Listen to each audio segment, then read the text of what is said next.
Good afternoon, Zinger Nation. My name is Logan Ross, and this is Moon or Bust, your home for all things altcoins and DeFi. Live from Detroit, Michigan, today we'll be talking about the PolyNetwork Hack and giving you an update on the crypto markets and the ongoing NFT mania.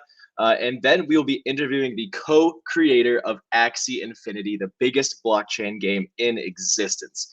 So load up your MetaMask, get your popcorn, because it's about to go down. I am joined today by DeFi developer Brian Moir and Layer 2 enthusiast Ryan McNamara. How are you fellas doing today?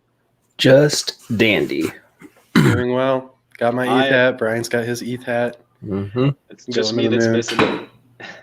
Well, I'm super excited for today's episode. If anyone out there in the audience is also excited, let us know by smashing the like button right now.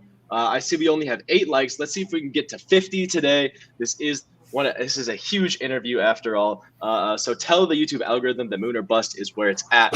Well, you are down there. Check out the description. The top link is the separate Benzinga crypto YouTube channel where you can get all of the crypto clips exclusively. Also join the Telegram for a 25% off discount code on those sick ETH hats you see the boys wearing.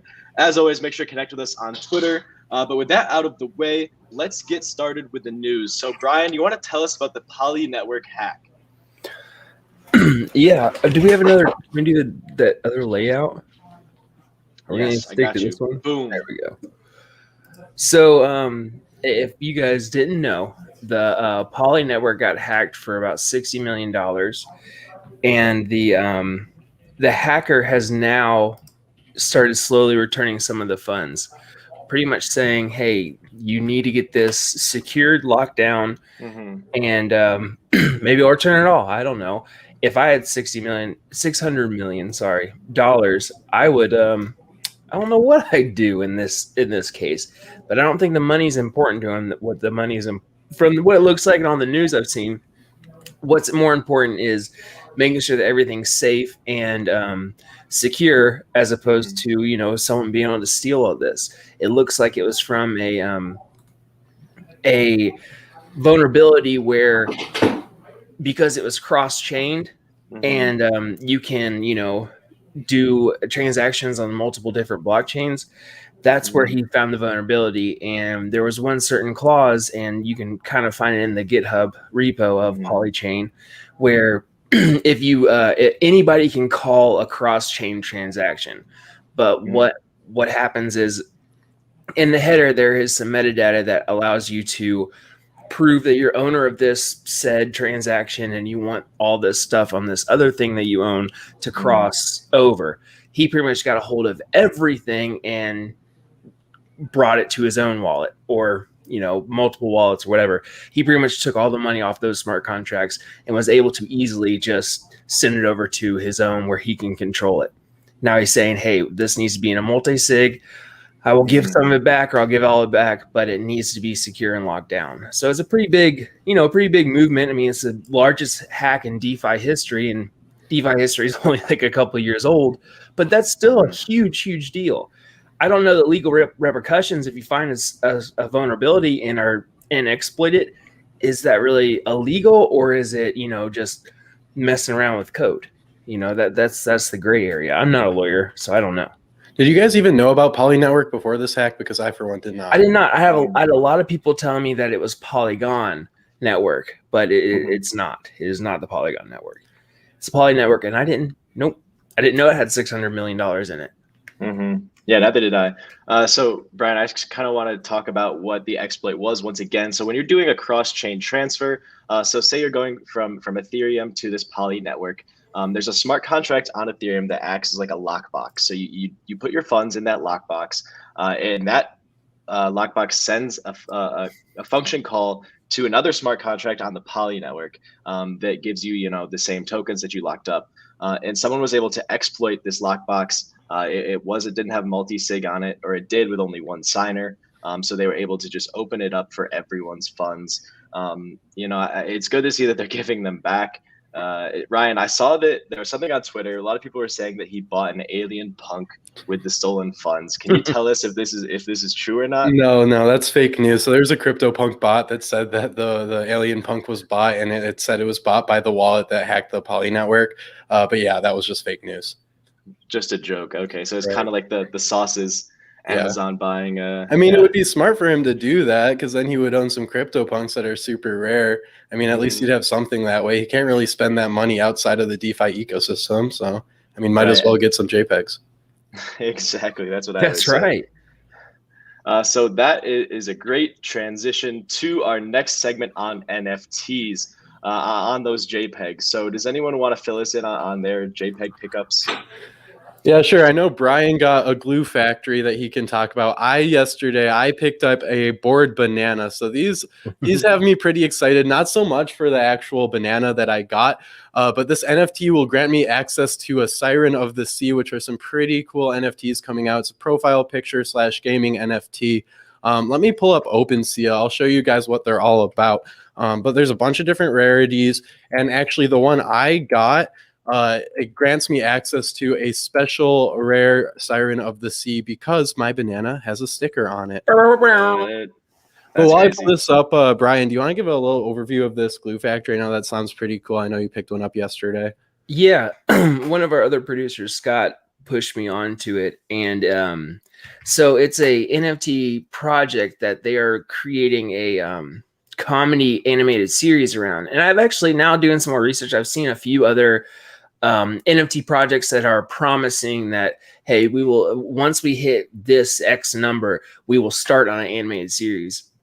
But what Glue Factory has done is they are actually creating it beforehand. Like they're trying to make it to where you are owning a piece of that cartoon, and hopefully it goes, hopefully it makes it to the big time. That's their goal, and that's what their objective is. And the cool thing about it is there's a lot of really cool people involved in the Glue Factory project. We have a lot of people from really well-known comedy shows on TV right now, and in the past you got Saturday Night Live, Modern Family, all that kind of good stuff. So there's a lot of potential to this project. So can you guys see my screen? Yep, it's up there. Okay, now. Cool. So yeah, the floor price is only 0.06, which is pretty low for 1,300 owners. Like I said in the last stream, that's something to look at, because then you can see, how many on average, how many NFTs does one owner own? And with 1,300 owners, that's pretty good, especially considering there's only 4,000 items. I mean, most NFTs, they have 10,000 items. You see Pudgy Penguins has like 4,000 owners out of that 10,000, so about 40%. This is a little bit over 30%, so it's really not bad. But here you can see some examples. They have a bunch of different traits. They all look pretty rare, in my opinion. But the value from these are coming from the ones with the stickers. So there's two types of stickers here. The ones without stickers, they grant you access to mint the Siren of the Sea come, I think it's August 21st, so 10 days from now. But the ones with the bored banana stickers, those will get you access to a special skin on your Siren of the Sea. And then there's also some Bored Ape Yacht Club stickers on some of these. So as you can see, they're going for more if they have the stickers on them, because that grants you access to some rare NFTs in the future. The Bored Ape NFTs, those don't give you a special skin, but they guarantee you get Bored Ape attributes on your Siren of the Sea. So that could be pretty cool as well. This is just one of the many I'm watching right now. Logan, do you want to update the crowd on pudgy penguins at all, or is that a little sore subject for the day? No, we could do it. So yesterday, I woke up. Let me just fill in some background if anyone hasn't heard my update on this story. So last Thursday, Ryan tells me, "Hey, you should check out these pudgy penguins." I'm like, "Oh, okay, sure. These guys, they look rare. Seems rare. They look cute." So I picked one up for 0.17 ETH. Kind of irresponsible, just threw $500 at it as a YOLO play. And then yesterday morning, I woke up and the price floor was 1.5 ETH. So I'm over close to 10xing my ETH. I had offers sitting on it for over an ETH, but now the price floor has corrected a little bit. It's come back down to 0.88. Still huge gains from where I picked it up, but the offers aren't coming in as quickly. I don't know. Ryan really convinced me not to sell yesterday when I had those big offers sitting on it. Now I'm a little bit upset. But Ryan, you want to tell me why I shouldn't sell it today? I think that a lot of the value from these pudgy penguins comes from Twitter. I mean, there's so much hype on Twitter about these pudgy penguins, and there's a lot of memeability of pudgy penguins. A lot of these pudgy penguins are becoming memes, and the more people that see those memes, the more people will know what these things are, and that's kind of how they get the value. You'll see these NFTs on Twitter, and maybe someone will want to buy them, and it'll push the price floor up. So I really want to get to this interview as soon as possible. So let's maybe show the horses that Brian picked up, and then we can start the interview. Oh, my bad. Oh, it's all good. Brian, do you want to share anything about the horses? Yeah, I mean, I already pretty much went over it. Let me see if I can get one on. It might take too long to bring it up, so we can. No, you're fine. You're fine. So I asked the chat what NFT projects they're looking at this week. 13 Sound says they picked up a Cunning Fox yesterday. Madiar says a Rumble Kong NFT. I have not heard of that. Have you guys? No, I haven't. I've seen it because I spent like hours trying to find the next project that I wanted to go into and carefully selecting. That's why I went with the Glue Factory. You guys won in my book. That little contest I had in my head, you guys won it. But I did see Rumble Kong and the previous one you just mentioned. I can't find it now, but yeah. So yeah. We got a quick question from Bruin Anteater. Why can't they just screenshot the avatar if someone else wants to use it? You totally can, man. You can do that, but it's a fake flex. It's like wearing a picture of somebody else's Yeezys. It's just that's not it.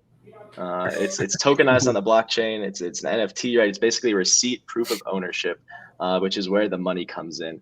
But yeah, if you aren't hip to NFTs yet, we will get you hip with this interview. We have with us today the co-founder of Axie Infinity, Alexander. I'm going to bring him on stream right now. Alexander, how you doing today? Thanks for joining us. Hi guys, can you hear me? Yeah, sounds great. I'm good. Yeah, I was just watching you guys talking about NFTs. So I've also I also buy a few profile picture projects. My favorite one though, it's Subducks right now. Oh, I've seen those. Okay. Now the floor is gonna go up 3 ETH. Oh no! I don't show. I think I have like maybe 21 left. I bought 30 at the drop. What's the price for it? I think like 0.36 or 39 maybe. I don't know. I'm tracking it. Briefly after I sold all my Bored Apes, I had to find something new. So I got lucky on those two drops. Other than that, I didn't. Yeah, you need some JPEGs in your portfolio. yeah. I mean, since I am the creator or one of the co-creators of Axie, I mean, you have to. Been pretty busy with that. But when it's NFT season, you gotta take some drops here and there. And I have a lot of friends who are super into it, so they let me know when something cool is happening, and then I'm pretty much okay, do I like this art? Do I not like this art? Am I confident, or can I keep this even if it goes to zero? Like, would I still like it? Like that's just my framework. If I find that is cool, then okay, I'm happy. I'm happy to do that. I have one of a Justin Rowland NFT from one of his drops that the prices keeps going down, but I wanted it just because I like his art, and I like Rick and Morty is good, but I like him and a few of his other projects. But that's how I feel about it. It's not to make money. I can just hold it, and I know I own it.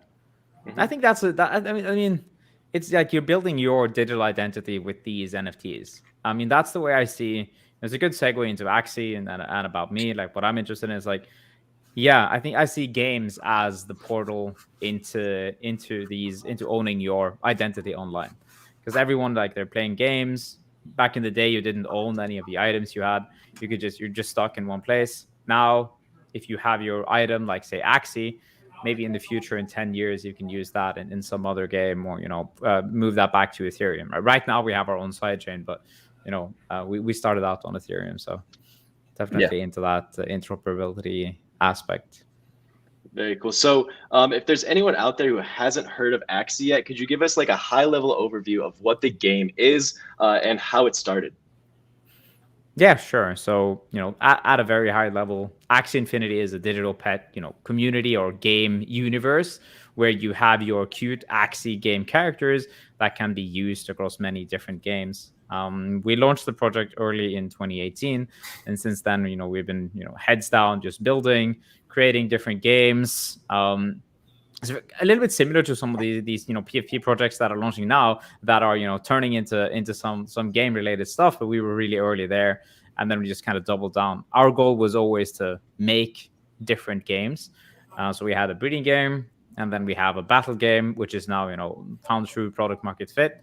We've got about 1.1 million daily active users, so yeah, I think it's without a doubt one of the more Wow, if not the most million. used crypto project at this point.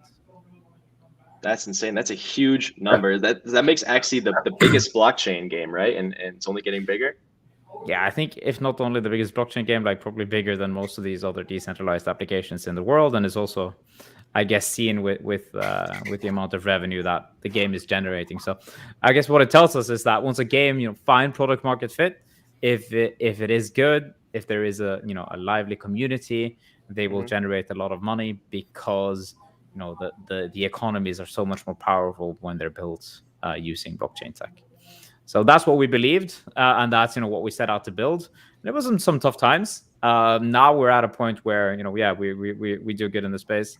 I think it's pretty exciting to be here now. So what do you think, if there had to be one thing that made Axie so successful, what do you think it is? I mean, it's a combination of many different things. I mean, this is we just stuck it out when so many of our competitors got wrecked. Like they stopped building, they stopped believing in the space. So I would say like a combination of the team and the community that we managed to build very early on. So we just we did unscalable things for so many years. I mean, I think at one point I knew the name of everyone in the Discord. Just kept chatting with them. I mean, the space was so much smaller back then when we got started. So it wasn't really destined that it would be as big as it was today. But it's just that grit that you need to have when you're building something for the longer period of time. So combination of team, community, and of course that we don't make mistakes in terms of get smart contracts hacked, or in terms of the economy side of things. Like all of these, like any sort of successful blockchain game should have a combination of game, community, and economy. If you have these three things, then yeah, you're probably going to be doing pretty good in the long term. So cool. Totally. Were you involved in cryptocurrency before Axie Infinity, or was Axie what got you involved? Yeah, so actually I'm Norwegian. In Norway, we don't really need crypto. I feel like everyone trusts the government. I mean, it's not the same focus on, I would say, freedom as you guys have in America. So I was never really drawn to Bitcoin. I actually was kind of disenchanted when I heard about Dogecoin, because I felt like it was so dumb. I didn't see any particular use case. But actually, my dad traded Bitcoin. But other than that, I was more fascinated with Ethereum once that got released, and the ability to build things in terms of you can basically program something on a blockchain. I thought that was amazing. So when that happened, I really kind of doubled down, and I started reading about what happens when you can have self-driving cars. They can have their own DAOs, like that kind of stuff. Is just like, I think everyone has that thing. When we really go down the rabbit hole and you understand what this technology enables, that's when you get excited. So yeah, early 2017. That's really when I got started. I bought some Ether. That was great. Suddenly it was mooning. That was nice. Started playing CryptoKitties. That's where I met the other Axie guys. Very fascinating. So it was the smart contracts that really got you interested in it. Do you come from a CS or development background then? No, actually, I'm a competitive gamer by nature. Huh. So, I'm more from the gaming side of things. I've played competitive games for maybe 15, 20 years. I represented Norway in Warcraft 3, Dota, and I was like a top 200 Dota player in Europe at one point. Wow. Old And I also school. was, yeah, so I was like, I'm 35, so probably one of the earliest versions of gamers. So we played games before it was cool, where it was just to win. So that's my mentality. Like I love winning. And then I was building communities. I was working in something totally unrelated to blockchain, and then I changed my job into gaming when blockchain gaming appeared, because I thought it would change the way that games are being played. And when there are massive shifts in a particular industry, if you're early there, you can have tremendous levels of impact. And that was my belief, and that's why I'm going to dedicate my life into doing this thing. And then we did it. So I quit my job, moved to Vietnam, and I lived there for a few years with the rest of the founding team in Axie. It was pretty good. Cool. I want to touch on just for a minute the price of Axie Infinity's token, because it's just shot up like crazy. I remember like maybe a little bit over a month ago it was under $10. Now it's the top, I'm not sure. I think it was like 33rd biggest cryptocurrency last time I checked. It's over $60. It just ran up like an insane amount. So from what I understand, there was a change in the game's dynamic that maybe made breeding more profitable, and brought users in. Can you maybe explain what you attribute the increase in price to? Yeah, so it's a combination of many things. So when we got started this year, we didn't have our Axies on our own sidechain. Everything was on Ronin, so a large part of the game was being gated behind very expensive gas fees. So over the past couple of years, we had been building our own sidechain, which is called Ronin, and then we released that early in February this year. And eventually, we also, let players migrate their Axies over to Ronin, and that's really, what triggered this. That was like kind of an innovation trigger, where we had a lot of pent up demand. People were finally able to breed new Axies, and that let people really see the benefits that Axie Infinity enabled, because so much of the value was being lost into MEV. So miners, they were extracting too much value out of Axie for a long time. Now we took that back. We turned it a little bit more decentralized, more centralized. But then again, that benefited the users, because they could earn more money. Basically, they can earn more tokens without paying gas fees. And that's what really triggered an immense period of growth.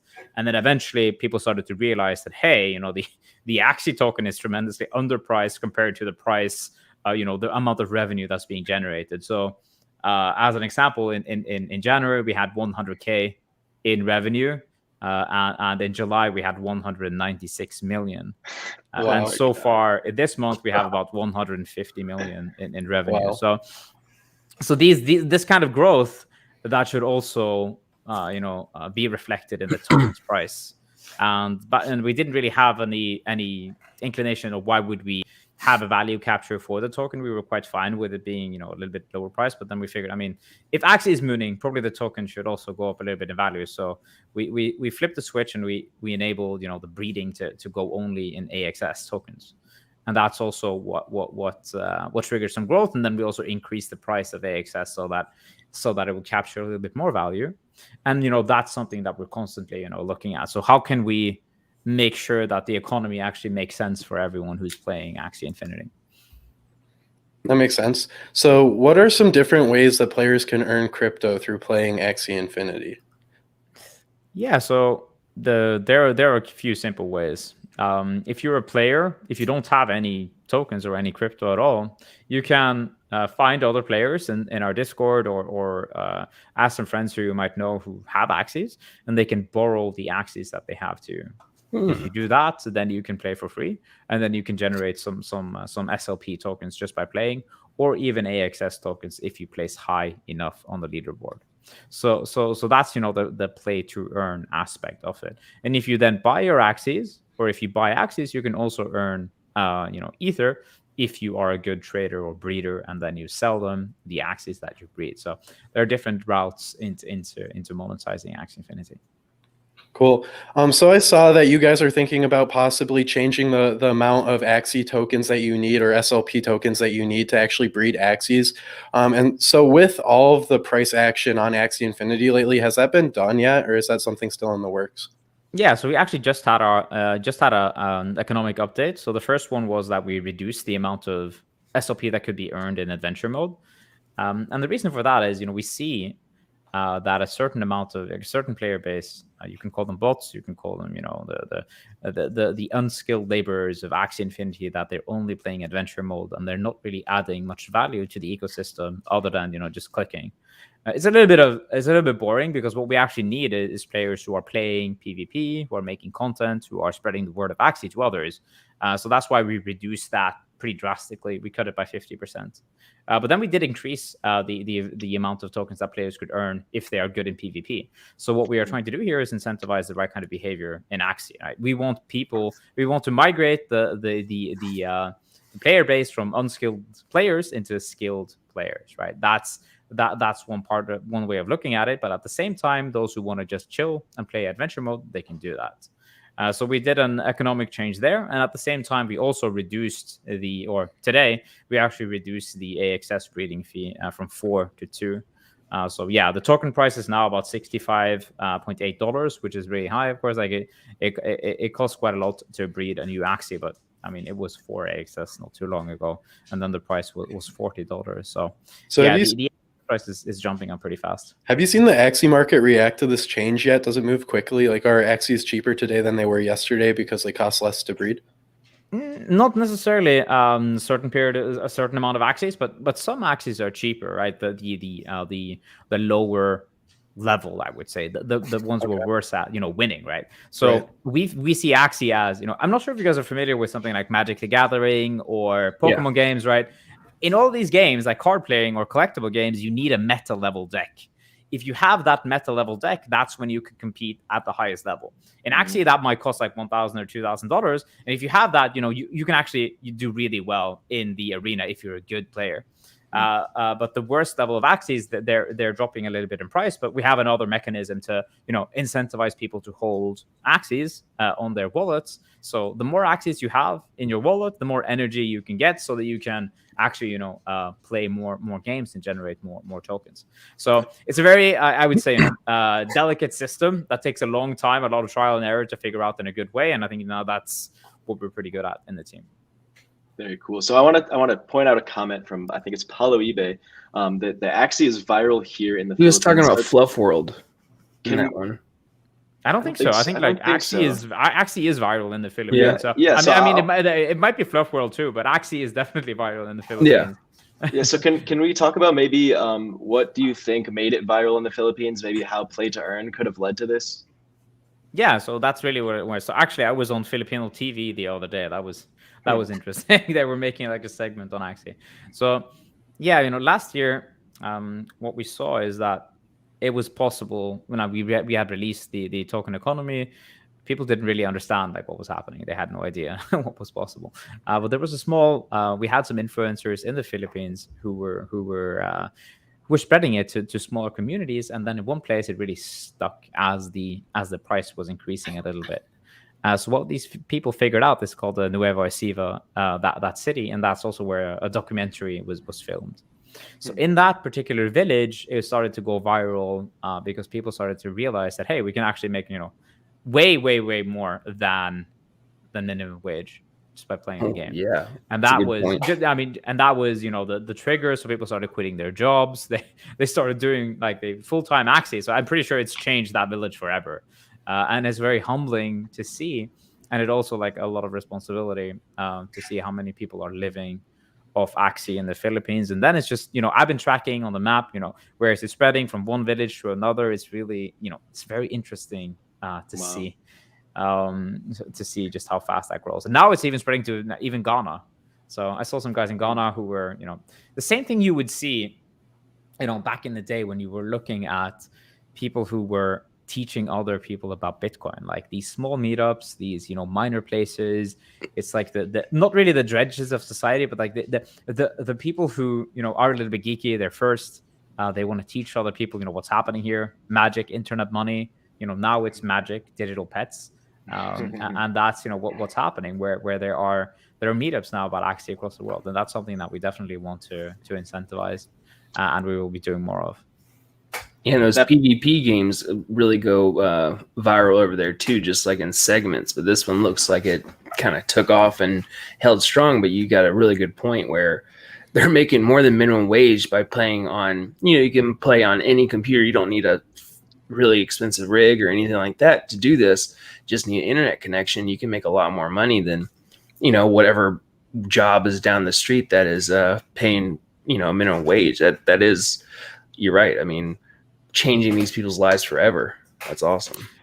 It's pretty it's quite humbling, as I said, because there's a lot of responsibility. How can we make this last for a longer period of time, so that the economy doesn't really burn out? It's one of the risk factors, for example, I think, not only in Axie but in any type of blockchain game. So AO Finance says, any plans to reduce the barrier of entry for new players? I know you guys have a scholarship program, so if you could touch on that, that'd be great. And then also, if you do have any plans to actually reduce the barrier of entry, we'd be interested in hearing that as well. Yeah, so kind of starting at the first thing is the scholarship. So the scholarship is actually enabled by the native account system that we have in Axie. So the way that works is the private key that players own, it determines the amount of actions that they can do on chain, where you can sell Axies, you can claim rewards, you can, anything monetarily. And then there is another part of the account system, which is basically determining who can use the Axies, who can play with them. And that's if you just have the account, credentials, you can just log in and play. Now what that enables is that if you own many Axies as a person, you can give your credentials to someone else, for example, or give them a QR code so that they can log in on your account and then play on your behalf. So that's basically how the scholarships got started.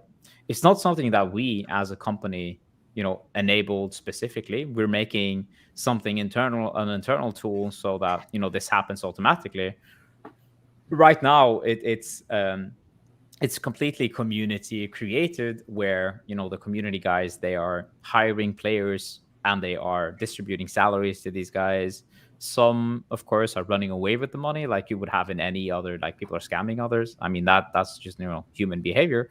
And on the other side, you have really tight scholarships where the person who owns the Axie is known as a manager, and the players are scholars, right? They're working for that guy. So I mean, there are many stories where people have been lifted out of poverty just by playing for someone else. So, that's the scholarship situation. We're working on tooling to make it, even more safe, so that people can, distribute. It happens automatically through smart contracts. On the other side, what can be done to reduce the barriers to entry? I mean, to be fair, the hard thing about making a game like Axie, where there is real money involved, is that people need some kind of skin in the game. If not, it's too beneficial to break the rules, because by breaking the rules, there is only stuff to gain, but you don't have anything at stake. So you actually need to stake something, and in this sense, that would be the Axies that you own, because if you break the rules, you would actually be sanctioned. So it's not necessarily that we're going to reduce the barriers of entry to earn something a lot. Like, that is determined by the real Axies that players can buy. But what I'm more fond of is like letting players demo the game. Now, I'm not sure how old you guys are, but like, I'm a little bit older, so back in the day, you're older than them. Yeah. Yeah, you used to get like a PC mag, and in that PC mag there was like a demo. There was like a CD demo that you could play, and to just try out the game before you bought it. Like, I see that being a more natural progression for us, that we release just the tippity top, so that people can just try the Axie a little bit, see if they like the art, they like the game, and if they then want to double down and actually play it, that's what they can do. That makes sense. I've heard that scholarships are actually really competitive to get. So do you have any tips on how to actually secure a scholarship, or is it mostly just luck? That's really hard, actually, because I see the demand is totally crazy. I mean, in the scholarship channel in Discord, you can just see maybe every second the person is writing to get a scholarship. So, and I mean, like, almost every second of the day. What I see is a lot of people are making, cool things, and posting that on Twitter. and hashtagging Axie Scholarship, or trying to send that to some guys who are running scholarships, like cool memes or art or music, or like anything that if they have a skill that they can share with the world, that's exciting for people want to be close to other guys or other people who are passionate about something, who are builders, who want to add value, not only extract value. Like, that's the difference. Like, if you're a person who wants to add value into a scholarship, then you should just find a way to make sure that people see you. And if you, it's an acquired skill. You need to have something that other people will like. And I mean, that's just how easy it is. Or you can just be an annoying person and spam like, "Hello, sir, please give me a scholarship." Like, if there are a million, like, you need to think about it, like getting a job. Like, what would separate you from anyone else? Find your skill, or what makes you unique. I think that's what I would do.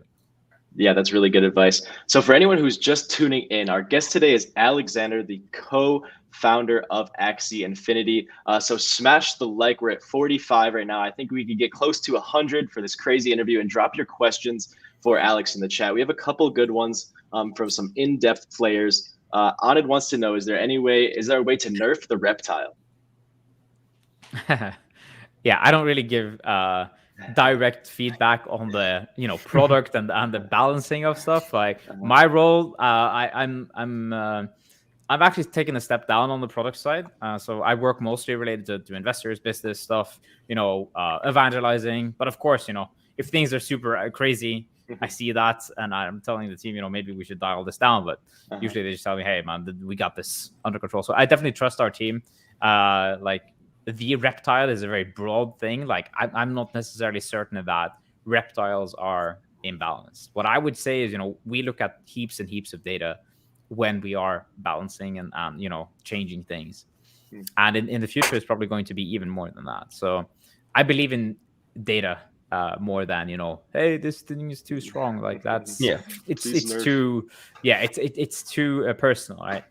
You might think it's too strong, but that doesn't really mean it is too strong relative to the entire game, right?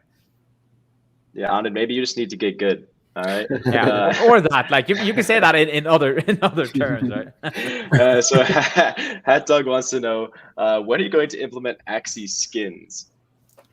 Yeah, the good thing about Axie is that the design space is so open that we can, make a whole lot of cool stuff in the future. I would say that we're maybe only 15 to 20% finished with Axie.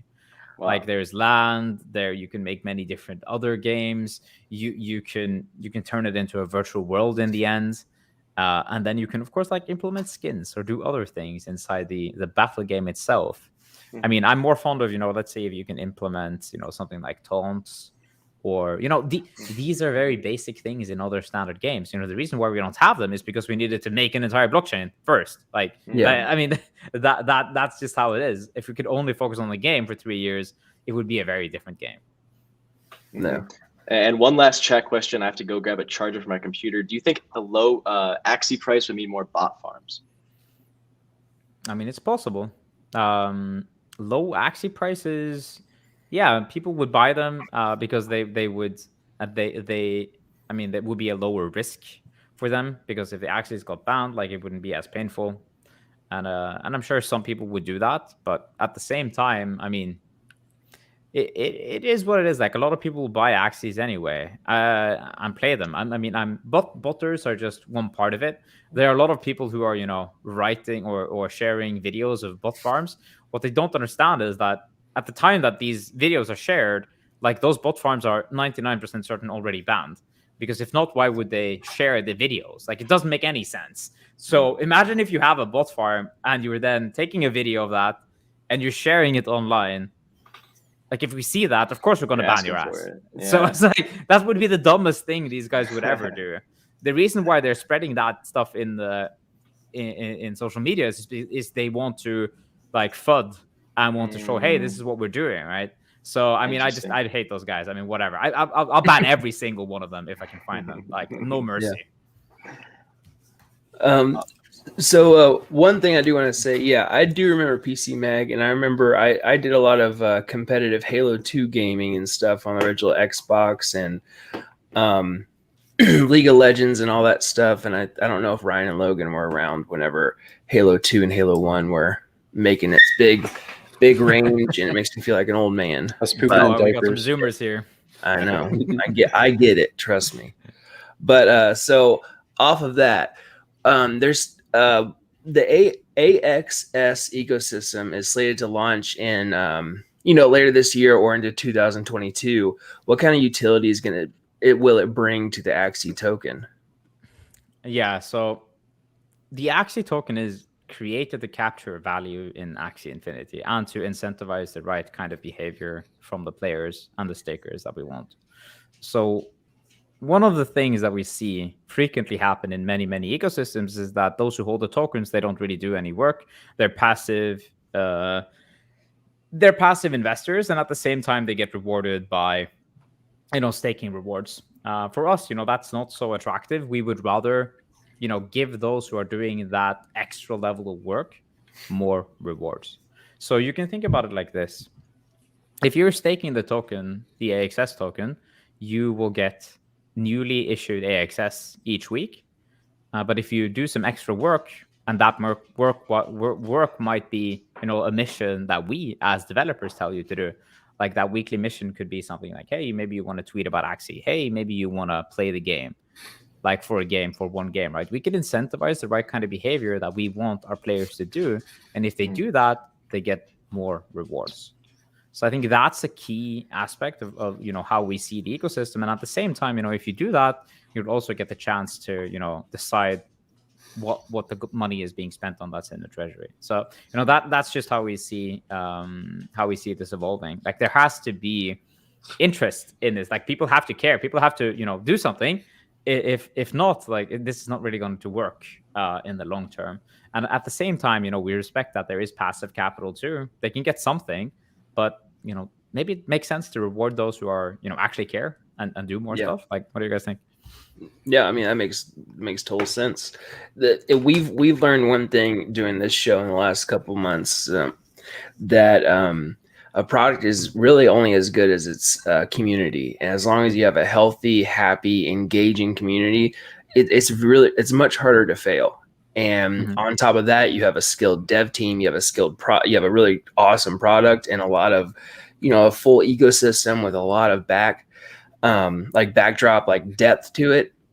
I mean, there's no wonder why Axie got to the point where it is now.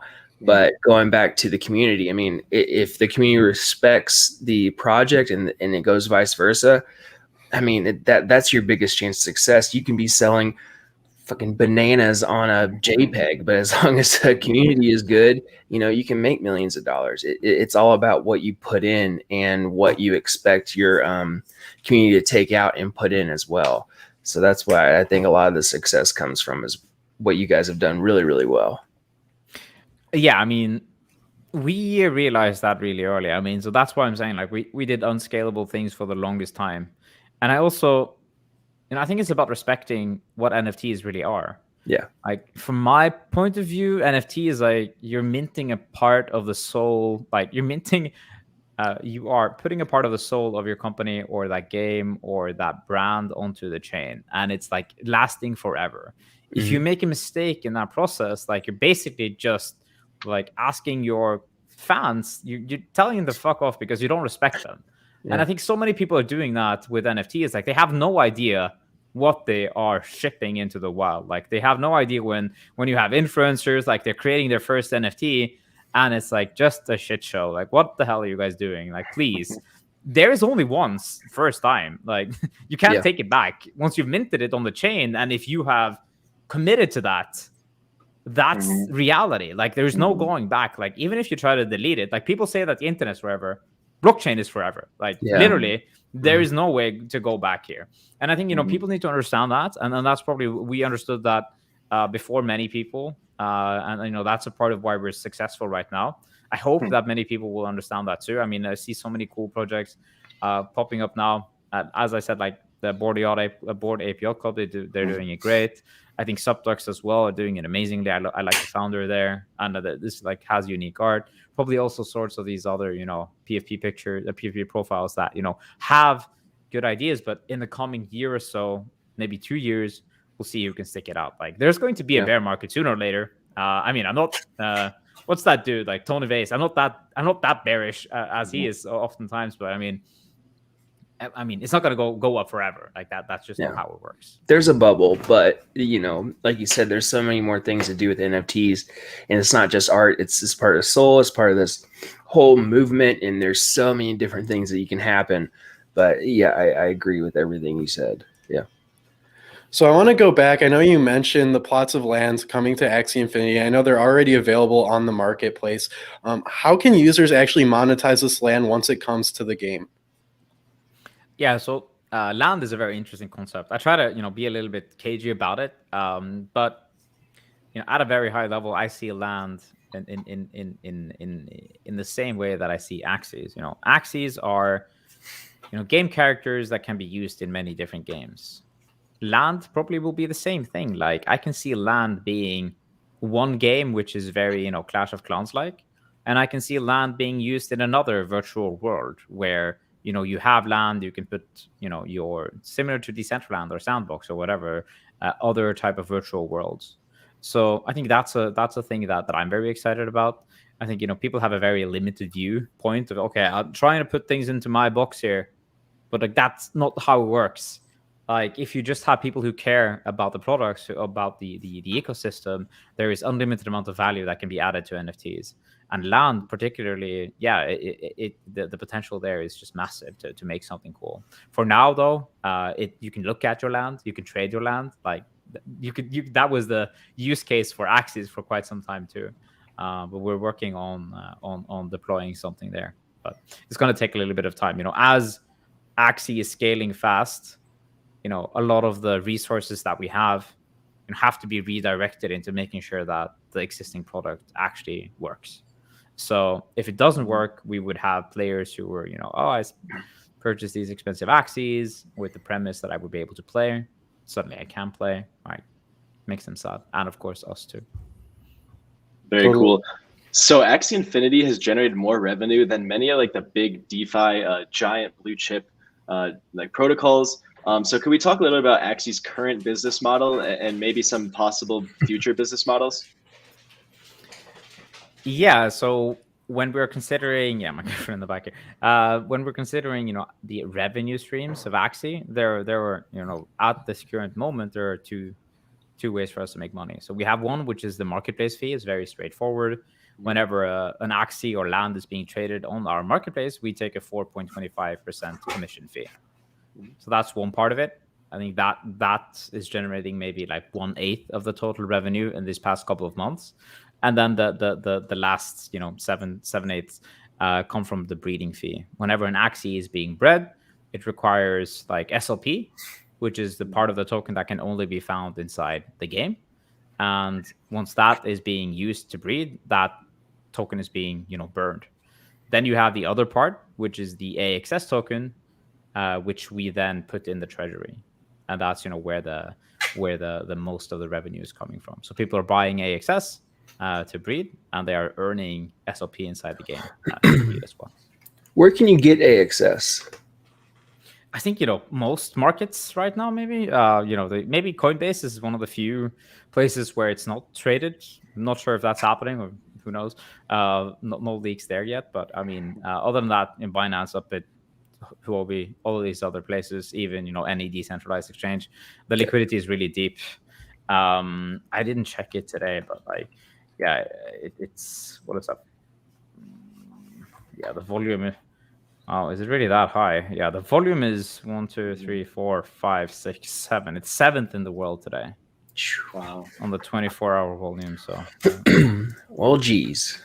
So have you done any big fundraising or been approached by any accelerators or venture capitalists?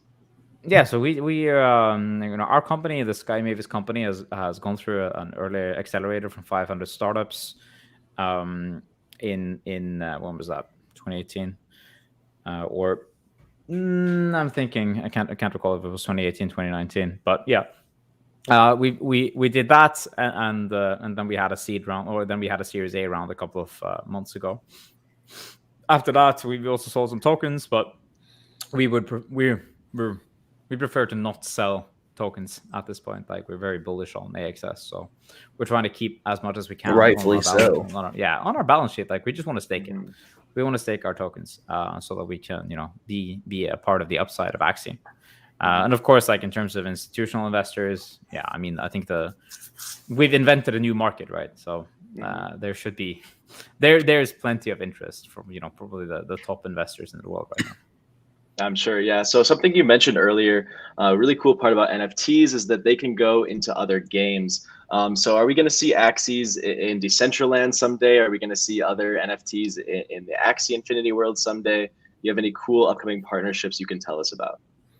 I mean, Axies, there's been a smaller part that's been like some stuff. Some people have made something in Decentraland. But it's not, a direct partnership. Like, Axies could be, people could use the API and then, put things in other games. But what we found is that when we were doing partnerships with, for example, like Aave, MakerDAO, we even had partnerships with Samsung, and Ubisoft, like on the more like larger side back in the day, and we also had partnerships with like smaller blockchain gaming studios. But what we figured out is that this is actually a distraction from our core mission. Like, we just want to make great products, and maybe we'll partner with some super exclusive large luxury brand in the future. Depends a little bit if we see that it's a good fit for Axie and the community. But we're in such a luxurious position that we don't have to do anything we don't like. So everything that we do, we're just gonna we do what we want because we like it, because we think it will benefit our user base. And if people don't, some guys maybe want to partner with us, yeah, they will have to have something good to bring to the table.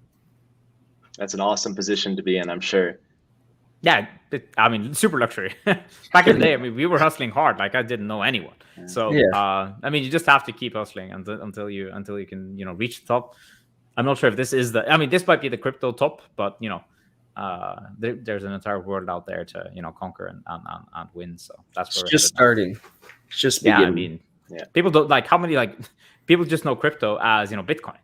People think Bitcoin is crypto. Like, crypto is much more than Bitcoin. I mean, I might hold some Bitcoin, but crypto is like, it's a brand new paradigm for owning assets, owning your identity, owning all of these things that you could never do. Like, when they made the internet, there was a mistake. They failed at certain aspects of it. So we're remaking the internet in our image, and I think that's what excites me about the space. Well, Alexander, thank you so much for coming on today, sharing the Axie story with us. It's inspirational. It's amazing.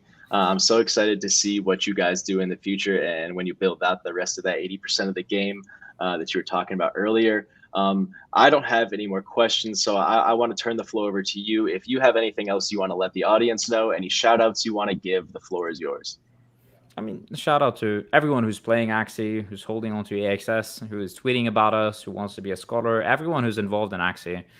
You guys are amazing. Like, we couldn't have done this without you. There's still a long way to go. So yeah, it's going to be tough sometimes too, but you just have to stick through it. Like, the good things come to those who do things for a long period of time. Like, nothing comes easy in life. Like, that's my truth. That's what I believe. Awesome. Agreed. Thanks, Alex. All right, I'm going to peace out. Thanks, guys. Thank you. Have a good one. All righty, that was the Axie interview. Hope you guys enjoyed. If you did, let us know by smashing the like button so the YouTube algorithm can show this to everyone else who plays Axie. We can spread that incredible story all across the internet, make that shit go viral, and also go retweet some of the clips on the Benzinga crypto channel so people can see it there as well. Guys, what'd you think of that interview? It's always really good. Yeah, every time we have someone that I don't really like, either I don't know a whole bunch about, or that I'm always super surprised at how in-depth and awesome the interview is. Oops. Yeah, that dude was really smart. He had a great story. He was great at communicating. And it seems like he really gets it from every level. Oh yeah. So well, we got 3 minutes left. Should we rip a Rooney to moon or bust? Maybe just do 2 or 3. We haven't done it in a while.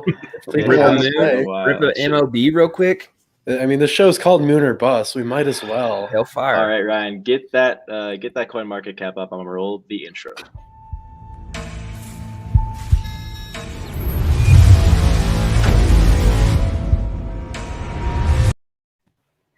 been way too long since we've done this segment, but if you are new around here, haven't seen this before, this is where you guys drop your cryptos in the chat. We look them up on CoinMarketCap and we give them a moon or bust rating. So blow up the chat right now. We have time for, I think, 1 or 2, and we're gonna have to go really quickly. Boom, boom, boom. Should we start with the AXS token or the SLP token? Moon. Done. Next. Yeah. I mean, what is there to say about it? It is. It's like the biggest crypto project there is right now. Yeah, I think it was super undervalued for a while. It's catching up now. It's expensive, but rightfully so. They're generating a ton of revenue. We got ADA on the chart in the That chat shit too. is ripping. ADA's also been ripping lately. Mhm. So maybe we pull that one up as 187. I bought in, I think, at 43 cents. Very Not nice. too shabby. Yeah. So one, for she's those of gonna you do. who don't know my position on ADA, I'm not a huge supporter of it just because they don't have a smart contract ecosystem out there. Otherwise, it looks like it's promising with 2 layers. There's a computational layer and a transaction settlement layer. So definitely some cool ideas, but not too much execution. That's why I don't like it. That being said, I think it's going to go up with the bull run. I think there's a lot of hype around it. I think we could see much higher prices than we're seeing now. I'm still giving it a bust though. So well, I agree with you. I think they're one of the slower ones to come out the gate with their actual project and product and doing everything they want. But there's so many big names, and I'm going to give it a moon because it has potential promise. If you look at the 5-10 year plan, it's a big one. Yeah, Ryan, I'm gonna have to disagree with you as well. Even though I'm a big Ethereum bull long term, I think Cardano has its place in the market. I think that Charles Hoskinson has the ability to execute and the following to execute. The team is also superb. It's like the 2nd or 3rd fastest growing and most quickly developing projects in the space, according to the Electric Capital Developers report from last year. I think that they have a solid product. The team is really solid, and the market's just going to take them all the way up. My price target on Cardano is like a conservatively like $5. So I hold a bag of it. Yep. Moon from me. Same. Moon, bust. Overall, moon. 2 out of 3 moons. 2 out of 3 moons. It's officially a moon. Maybe we do Solana really quick. It's already 3 o'clock. It's a moon too. Okay. Yeah, it's probably a moon too. They're all moons. We'll go into it more next time. We'll be back Friday at 2 o'clock Eastern time. So set a calendar reminder, maybe like 40 of them. You don't want to miss it. We have another great interview coming up for you. But speaking of great content, stay tuned to the channel. We have another amazing show coming up next, pre-market prep at the close. If you want that stonk action, stick around, follow that redirect. But for now, this has been Moon or Bust, your home for all things altcoins and DeFi. We will see you on Friday. Peace out.